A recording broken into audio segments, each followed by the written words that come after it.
shows?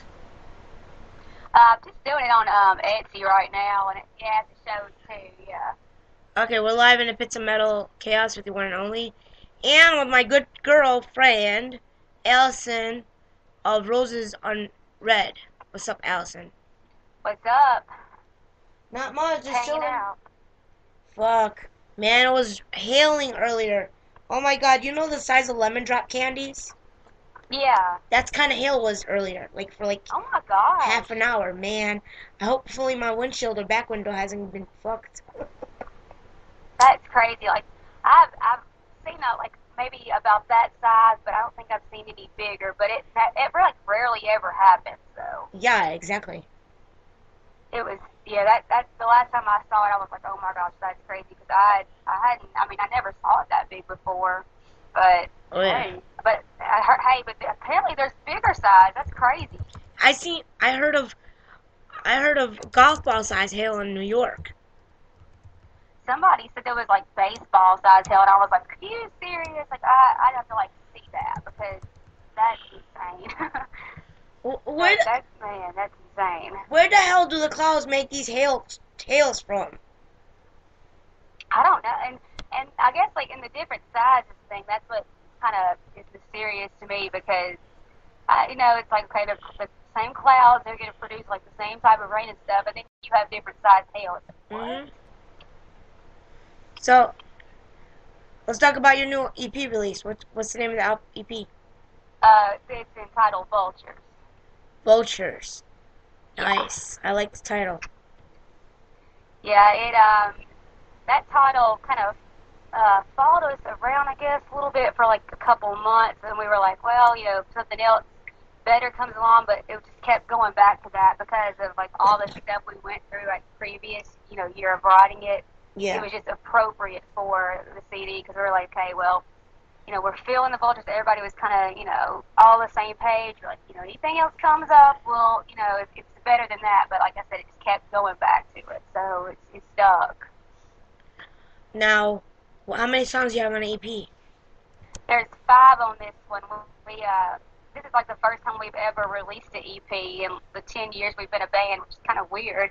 We've always had, 10 or more songs, so this is like a totally different thing for us. But I'm digging it though. That lets us like put out another one at the end of the year with 5 more, so it's just not like 10 at the same time. And I feel like more people will listen to it that way.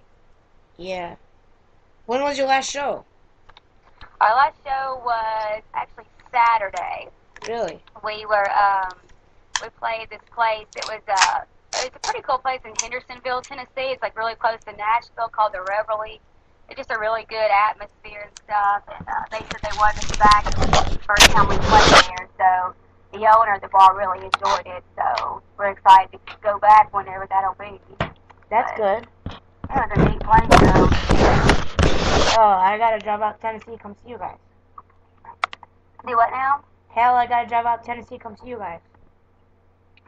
Yeah, I mean, like, we go a little bit of everywhere. Sorry, my dogs are in the background barking. Like, It's okay. my mom's dog, he lives next door. Kind of funny story. They're both named after a guitar amp. Really? My dog's name's Mesa, Yeah. and the other one's Marshall. So I call them like M&M's. But they get together and they're like really loud. So I guess I named them right. But yeah, they're like running around in circles around me, and I'm like sitting on this swing. So it's kind of crazy. That's But we kind of just play everywhere, and I mean, kind of just sticking around here for right now while we're getting the EP done, and then we're gonna kind of go out a little further. So when you guys gonna come to Wisconsin or Chicago? Man, I have family up in Chicago, and she's always saying, we can stay up there. It's just finding a place that'll, like to book us. That, since we've never really played that state before, that's the hard part. So if you have like any connections on, Yeah, I got days, connections. I got connections. I'll yeah, get you. definitely. It's just basically us getting in touch with the right person, and then we can make some magic happen. But like right now, it's kind of hard because we've never been up that way. Yeah, I got Deborah. Deborah. Deborah So Steele. yeah, after this, we can, if you want to send them to me, I'll hit the people up, be like, hey, we want to come. We got a place to stay, and all that, and go from there. Yeah, I Sorry, the got a dog friend. is he's I got yappy. I got All a that. friend. She'll hook you guys up. I know definitely she'll get you guys here. Yeah, that'd be awesome. Because I know she has a show coming up in July next month at like July 21st. Or I don't know, July 21st, 22nd, 23rd, somewhere around there. It's like a Yeah, Festival of the Witch show. She already has bands booked and everything.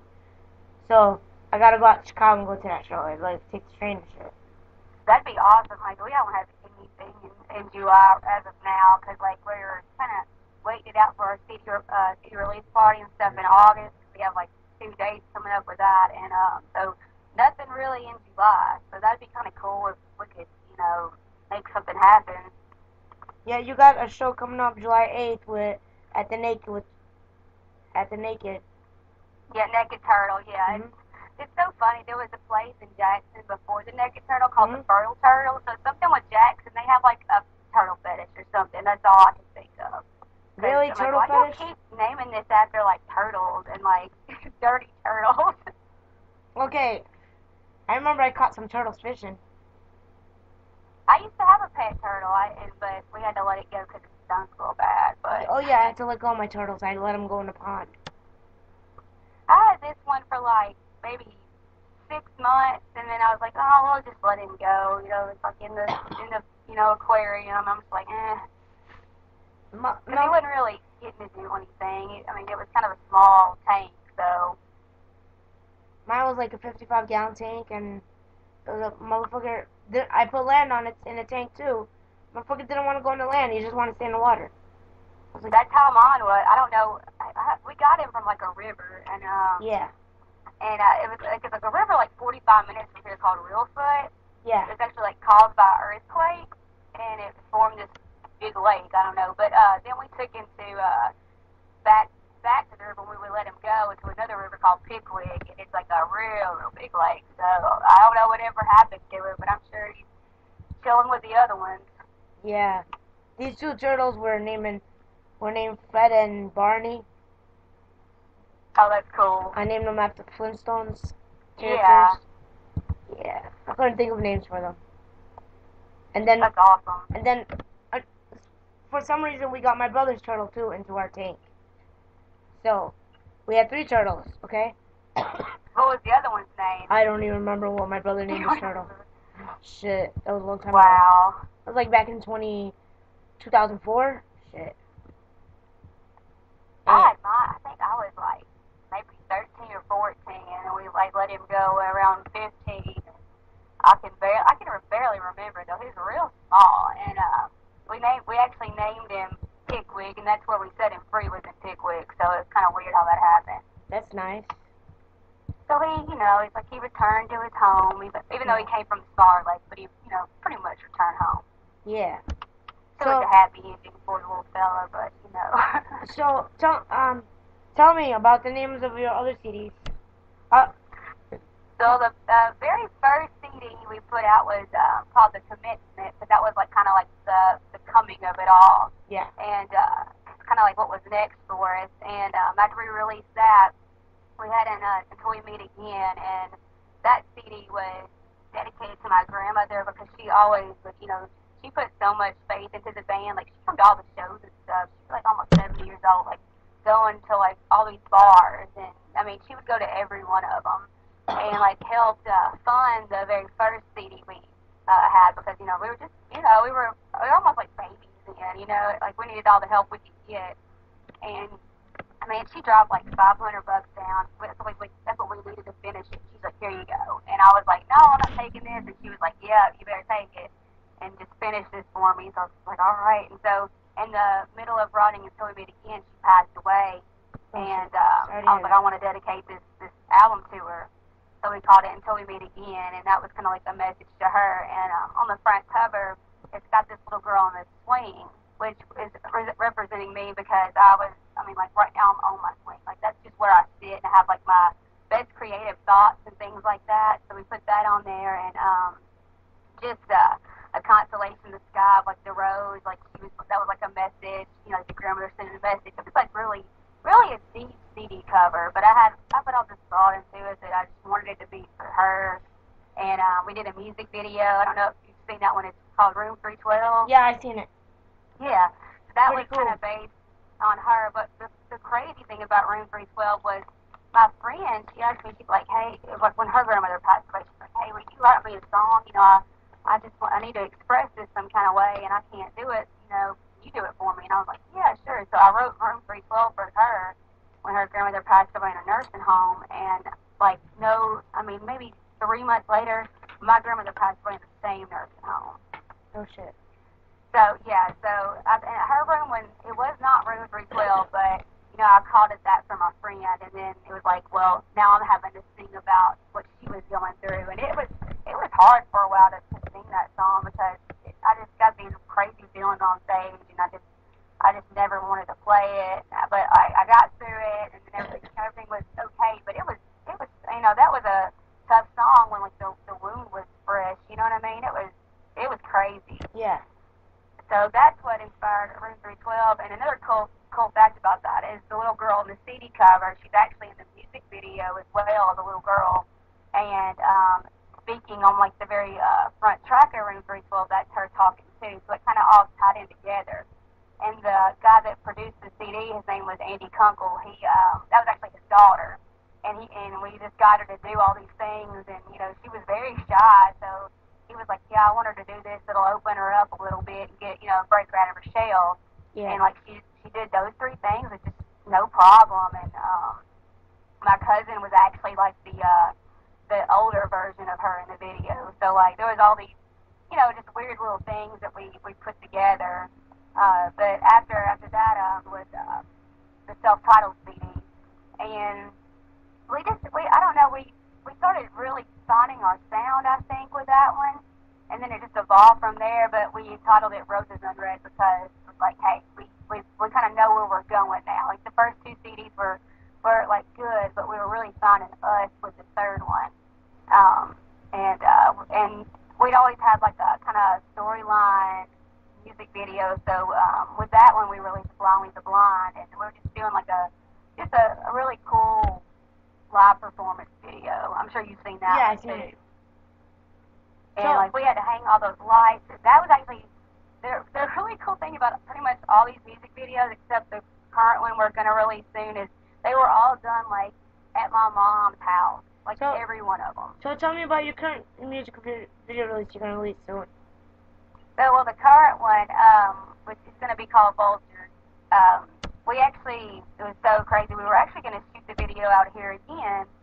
And my dad had a lot of stuff going on. He had all these like workers out. He was like, I can't do it right now because these people working on our patio and stuff. He's like, I just can't handle all these people out here. So you know, he's getting that age. So I'm like, okay, cool. We'll find another spot. Well, the location actually moved like 4 times for this, and so like the first 2 places didn't work out. We thought we had like my place locked down. It didn't work out. So I'm like freaking out because day before the music video, we don't have a location. And I'm like, what the heck are we going to do? Like, I mean, I don't know anywhere that has like big land and trees because we needed trees for the whole Vultures thing. And like, I don't know what to do. So I was like, started just texting like all my friends. And my old guitar player, he lived pretty much maybe 10 miles away. He was like, hey, y'all can use my property. And I've got this big pond and there's this big field and all this stuff, and it'd probably be perfect. So man, he saved the day, and we got it done in like 8 hours. We have like a drone in it, so it's like almost like the drone is the vulture like looking over us kind of thing. Yeah. But the main point that I want to make with this is, with like I said, the whole year there was things that were taken away from us, and we kind of felt like we were being broken into pieces, ripped to shreds. I mean, you name it, eaten alive. That's how 2016 felt. It felt like a vulture eating us alive. I mean, it's like just graphic as that sounds. That's how it felt like, you know. And we wanted it to be, you know, understood that that's how the whole year was before, or how life had been. But I wanted to turn it into something positive as well. So in the video, you see like the struggle of us going through what we went through. But in the end, it kind of turns around and I become the vulture because, you know, people were a part of breaking us down, eating us alive. You know, people died that year. A lot of people died that year. And a lot of people gave up on us. And, I mean, you name it, it happened. Like, we lost our jobs. I mean, I lost, like, a student in my classroom died. I mean, it was just a rough year. And I just felt like, you know, we can't take it anymore. We had band members leave. It felt like everybody was giving up on us. I mean, I'm getting kind of deep here, but, you know, that's what it felt like. And we had to have a positive release with that. So as I become the vulture at the end, it's kind of like a message saying, like, are you being a vulture to somebody? Like, are you ripping somebody apart? Are you tearing them apart, making them feel less than they are? I mean, almost like a bully or something. But, Yeah. you know, the whole time you think, okay, I'm thinking about what happened to me and how bad it was. But in the end, when I put that mask on, it's like, hey, but I've been that way to somebody. I've made somebody feel that way. Well, you know, none of us are perfect. We all have. Yeah. Maybe not even knowing it.